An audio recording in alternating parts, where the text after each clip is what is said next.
Hello everybody, Dazis here. Welcome to a new episode of new product reviews, and today I would like to share with you my new purchase of Gigabyte Aorus Gaming 8 motherboard. I would like to confess to you that I actually filming it for the second time. I already did kind of unboxing, I talk about ports and usual stuff that people usually do when they talk about motherboard, but when I started looking into more details and start planning my build and other stuff related to actual implementation of the product, I figured out that I probably want to talk about slightly different things. We'll talk less about PCIe lanes and we'll talk more about interesting features and customizations that possible on this motherboard. So why I selected Gaming 8 as my motherboard for my next water cooling project? The simple answer, original inspiration came from the fact that this motherboard has a Beats Power block on it. I never saw any Beats Power product on any motherboard or any other manufacturer so far. We saw SwiftTech was probably first vendor who started working with EVGA, then we saw EK popping up here and there on different manufacturers, but Beats Power never was in the picture. Also, in my opinion, that Beats Power is absolutely indisputable #1 vendor on the market. EK working really hard and they improve their position a lot, but in my books they still #2 in the ranking in water cooling board. So when I saw something coming out with the Beats Power, I said like, man, I have to have it, so I get it. But before we go into details on this particular motherboard, I'd like to just mention quickly that this Aorus family of gaming motherboards, they coming with 3 very similar models that will be similar to what we're talking today, but have a little variation. So if you don't care about water cooling, you can select Gaming 7. You lose a couple of features like small stuff, but overall it's just no water block installed. Gaming 8 is a Beats Power block, and Gaming 9 exactly same board, but it has a EK water block. So if you hate Beats Power for any reason, you still can have EK, which is the second best option. Another reason, small reason, why I also like 8 over 7 or 9 is the fact that it has a black covers and heatsinks everywhere. For whatever reason, Gigabyte selected white heatsinks for Gaming 9 with the K block, and it's also for 7, it's also white. So black obviously looks a little bit better than anything else. Maybe you build something that white is perfect match, but statistically speaking, black works with a larger number of builds. And I probably will build something between black and green, so white is absolutely not needed in my particular build. So black heatsinks, absolutely awesome. So let's talk about Beats Power block as it was main reason why I get the board originally. Anybody who used Beats Power products in the past will see a lot of similarities. The type of it's basically nickel plated block with acrylic frosted top. The top exactly the same type of plastics that used with Beats Power CPU block. So if anybody you have a Summit block, you might have exactly the same style, or maybe you want to use a Summit block here and this will be absolutely match made in heaven because it will be exactly the same style and the same type of acrylic on the top. Second thing that I would like to mention here, it's a plated, so Gigabyte didn't chip out, didn't come up with the blocks that have like orange color because it's a copper. So it's nickel plated, everything is silver, and it works well with the whole style of this motherboard because it's basically pretty much black with a few silver accents such as PCI reinforced slots and a couple other small knickknacks, but generally speaking it's a black board. Second thing that I noticed that they have interesting new parts that I never seen from Beats Power, those interesting stop plugs. Usually instead of stop plugs you have some sort of plastic placeholders that you remove and put in the garbage. Here they actually provide you real stop plugs that you can put on your radiator or any other part of the build. The style is similar to part number C06, but on the edges you have grooves and the logo instead of laser cutted, it's engraved. It's a dollar item realistically if you look on how much it costs to make it, but it goes a long way because you know, you get multi-port radiator and you have a couple cool plugs that goes with the rest. The only problem, if you want more stop plugs like this, I don't see those in BeatsPower catalog, so it's pretty much unique type of the item. Another thing that I never seen on any BeatsPower product so far is they put this barge thing similar to EK. So I never like EK dime things that they have the logo slapped on every single product, and sometimes it looks cool, but in most cases it's absolutely sore eye because it's nickel and doesn't go with the color of the product, like a black acetal block, and have this silver thing on it. So that I never like. So this is similar situation here. We have a silver aluminum plate with BeatsPower logo on it. It's very visible. It's not that bad for this particular motherboard, but overall I would rather prefer, and if they would make it maybe black nickel color, a little bit tone it down. But I guess the whole idea to just show on your face that you have the most expensive brand on your build, so they want to show it off, and we have this logo right here. It also has aluminum cover, which is very similar to shape of the Aorus heatsinks on a chipset block. I think that probably not coming even from BeatsPower. I think it's added by Gigabyte itself, but overall the whole package of this motherboard is absolutely awesome. I rarely get excited about motherboard design because it's kind of the same all the time, but in this particular case they did a great job in my opinion, and I really like the looks and how the whole thing get integrated. Also, even it will be covered with a bunch of hardware equipment or tubes and stuff like this, nevertheless the beginning is very pleasing. Let's move to the next thing. Continue to talk about water cooling. Why I think this motherboard is really cool for any water cooling enthusiast who planning to make a new build, and it definitely should be on the list of somebody who evaluating different products. Finally, hallelujah, we have two fan headers that rated as 2 amps. Significance of that is the fact that we now can connect any model of DDC pump directly to the motherboard. Before, when we have a standard 1 amp which is spells to 12 watts, we only can do the lowest models such as DDC 3.1 or different variation of it when it's like 10 watt. I think that there's also EK making specific version of 6 watt, even less power one. But most of water cooling enthusiasts either use PWM version 3.2 or even most powerful version of 3.25. Both of those last pumps I mentioned is 18 watt, and it's over than any motherboard can take. So you always have to power up with something else, and it's not nice integration, so to speak.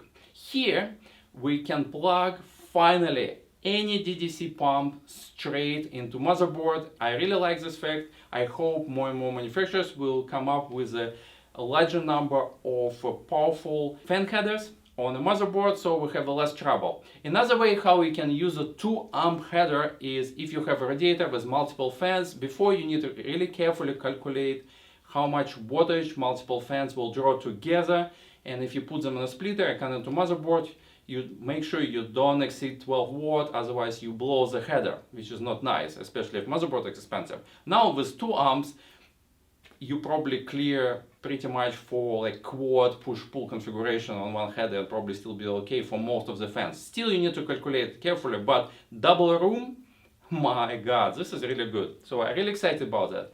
On top of that, there's additional features that presented all headers. So there's 2 headers for 2 amp. One is located, I didn't say where it is, on the bottom portion of the motherboard, and second one on the side next to 24 pin connector. There's a bunch of other headers all over the place, next to your I/O, next to your CPU block, and on the bottom. Gigabyte called it hybrid. What it means that they dual control over how power is delivered over these headers. One is the PWM, so if you have PWM fan or pump or any other device, you can control them with PWM signal. But second, you actually can regulate voltage on them. It means that you can undervolt them, and it essentially replaces your fan controller in a normal sense. So if you don't have a space to put fan controller, or you simply don't want to spend money on it, now you can configure every header in the way you want, and if you want to undervolt your fans so they don't produce as much noise, or you can want undervolt your pumps now, then you can do it. One of the main complaints about DC 3.25, this absolutely awesome pump, the most pressure you can get, but it spins fast and it's very, very powerful. It's also hard to bleed because it spins so fast, so it's just pushing everything through, including air and infinite loop. So you actually want to undervolt the DDC 3.5 when you do maybe an initial bleeding, or maybe in general you just dislike the level of noise coming from it and you would like to have, without sacrificing performance much, to undervolt it a little bit, make spin slow and produce less noise. Now you can do it, so it's awesome. Another thing, that last thing, actually there's three main areas which I kind of excited about water cooling section for this motherboard. Is the block is one, all this flexible power delivery, so the fan headers and two powerful hand headers is the second, and the third is the fact that right on the motherboard you have two headers for temperature sensor. Gigabyte, even in accessories, I'll show you here, they even give you sensors for air cooling, so you can plug it in and put this sensor any way you want. But because it's a standard header, I didn't check yet, but I'm almost like 99% sure that water cooling temperature sensors will work just as good. So we can put our sensor into reservoir or whatever in the line of the tubing, and we can connect it and have a reporting of your liquid temperature straight to motherboard. Why it's significant? It's not only the fact that you get some numbers integrated with everything else, but the second, the fans, back to second option that I was talking about, the fans also can have custom profiles based on the temperature of one of the built-in sensors, like CPU or whatever other stuff, or your liquid temperature sensor. So if your water goes up, you can say, hey, spin my fans faster, or spin my pump faster. If it goes down, you can slow down and have less noise in your room. So now again, we have two headers, two places in your loop that you can measure temperature and can control your voltage. So this is absolutely amazing. Three amazing features that I absolutely love, and definitely will use all of those three in my particular build. One thing I would like to mention, 2 amps is still not enough for D5. D5 is coming with much higher voltage, so way above 24 watts. So sorry guys, you can't do D5 yet, but who knows, maybe next year or something we come up with something like 3 amps or 4 amps, and finally we can, if we get 4 amps, then we can do whatever we want, but for now we have only 2. So enough with water cooling. Another option that's still related to computer modding. Everybody going crazy about RGB, and I'm sorry to use this word, I know lots of you just get cringe right now about it, but RGB options here is totally awesome, and you can use them or you cannot use them, but they have a lot of cool stuff that I never seen before. So first of all, there's 8 zones that individually controlled. So you can highlight stuff around your CPU block, you can highlight stuff under your graphical cards, also memory get highlighted. It's look like, I'd like to mention that it's look like the whole thing is glows between the sticks, because you have this kind of very nice looking plastic going between, but realistically your LED is just on the both sides, so the stuff is glowing from the sides to the middle. So it depends on your lighting environment. If it's dark, it almost looks like even, but if you have a light, a lot of light inside of your case, you will see more lights, bright light at the edges of the plastic, and middle will be dimmer. So keep this in mind. So it's a little bit not as good as you might think. So some people might be disappointed about it if you have some mild OCD like I do. So another area, you have highlights for the heatsink on the motherboard, you have highlight over your audio stuff, and final highlight is on your IO shield. Everything you can, if you're crazy enough, you can set up every bloody thing is separate color and go nuts about it. Most people probably will select one color, but nevertheless, it's, if you want it, it's here. Not me, I'm telling you. Another thing, importance of why different zones can be switched on and off, because sometimes it looks good, sometimes it's just annoyance. So if you, for example, don't like how things looks like around your CPU area, because you, for example, you have your CPU glowing or CPU block glowing on its own and additional light doesn't give you much, you can switch it off. So you can play, plug and play whatever you want. So that's give a little bit flexibility for people who look for specific looks, and it's important for them, and this is absolutely awesome.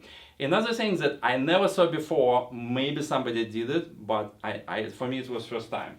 There's a eye shield on the back, and when I pull it out, I noticed that why is RGB cable here? So that thing has RGB light inside as well. So when you install it, connect to motherboard, you can highlight this acrylic plate, goes above all your ports in any particular color you want. The only limitation, you can't highlight this one color and say iOS shield cover differently. So those two parts here, they go exactly the same color. This is the only limitation. But other than that, it's really cool. If you, I don't know how it looks, it will be interesting to see. I see that the light goes like above the edge on the one side, alongside of the iOS shield, and it will go glow through the acrylic, propagate, so it will be probably brighter here and less bright on the other side. But how it looks, I don't know. We'll check it out when I start building.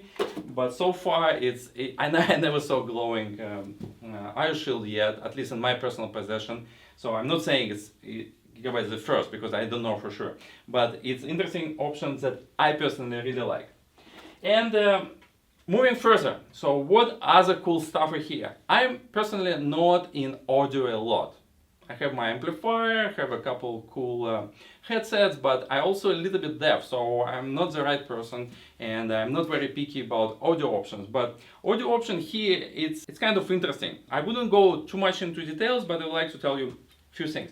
First of all, we have this sound blaster thing that covered with very nice aluminum cover. I really like how it's designed. It doesn't relate to audio quality or anything like this, but in terms of the whole package, it's really nice. It has this light under it, so it looks nice. But it also has 3 removable microchips, so whatever Gigabyte chose, and I'm an expert here, there's an option to buy even better system and put it in. So you just take your tweezers, pull the chip out, you buy something separate that's compatible. The manual provides you some details what it is, and you can upgrade your audio even to the higher level. I never saw upgradable audio. Again, I'm not expert here. I don't know if it's something absolutely new or it was in the past. But upgradable audio, pretty interesting feature that I was never experienced before, and I would like to mention to you about the second part about audio. We have a number of ports here.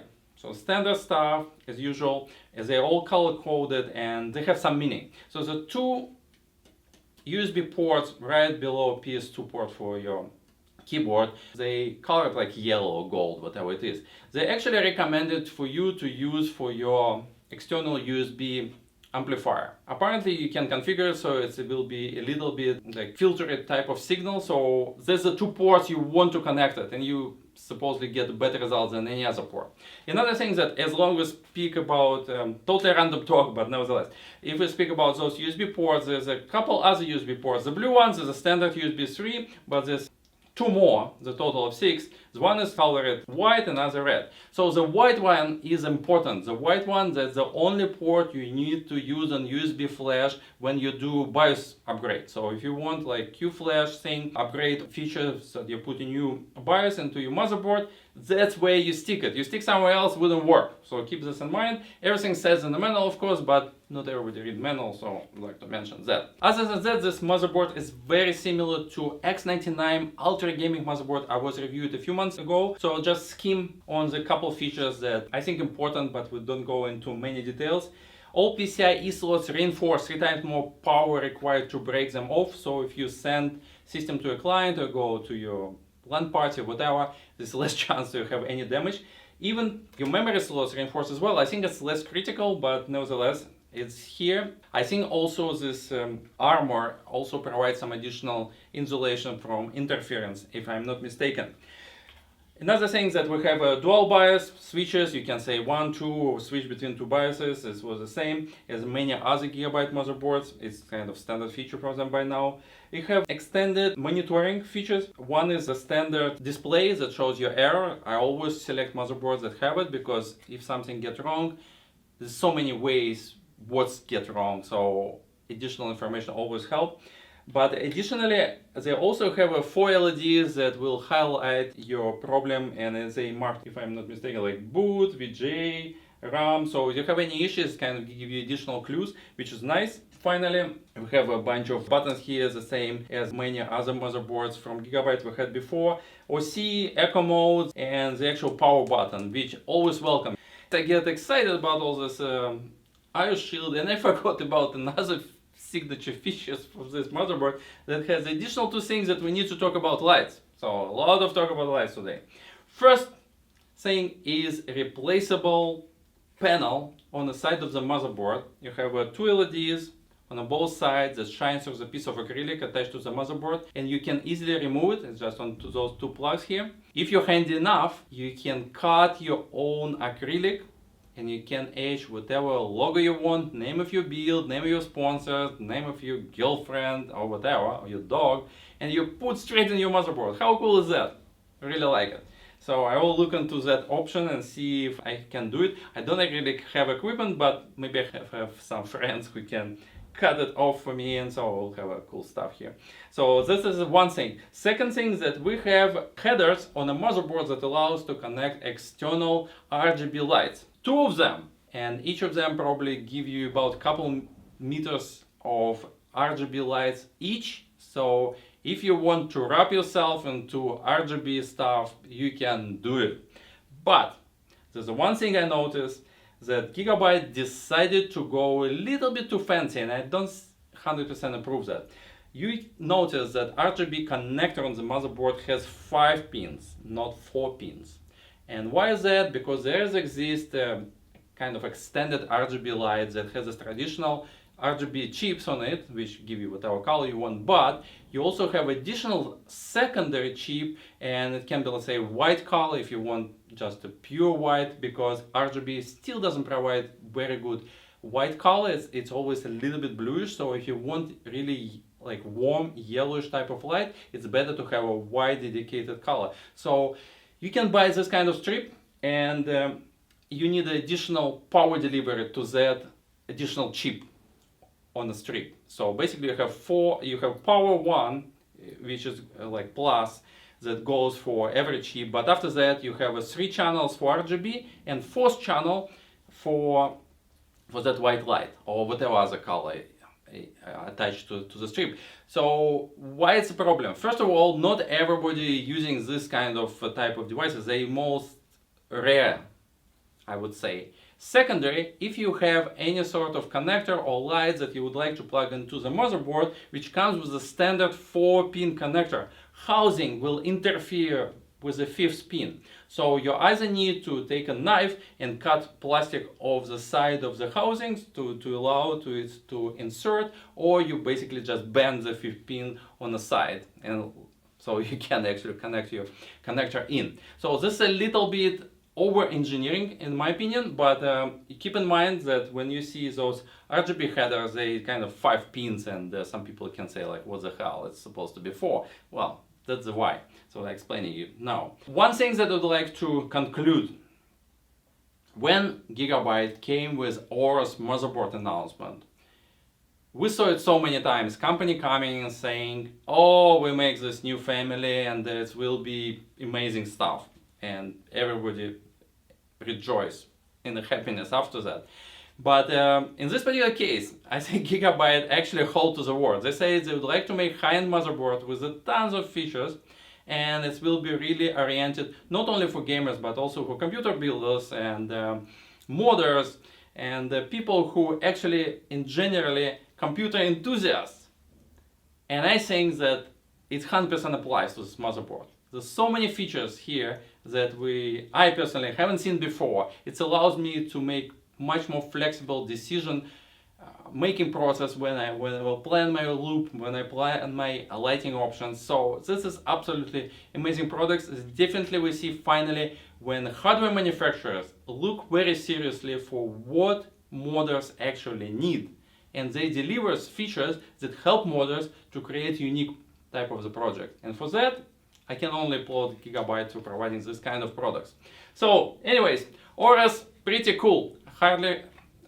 Wholeheartedly recommend you guys to get one if you want, or you can wait what I come up with my project and how things will look, and then you can make a decision. But I'm pretty sure you can go and get this one right now because the feature set is just amazing. Thank you for watching, and see you soon with my case review soon.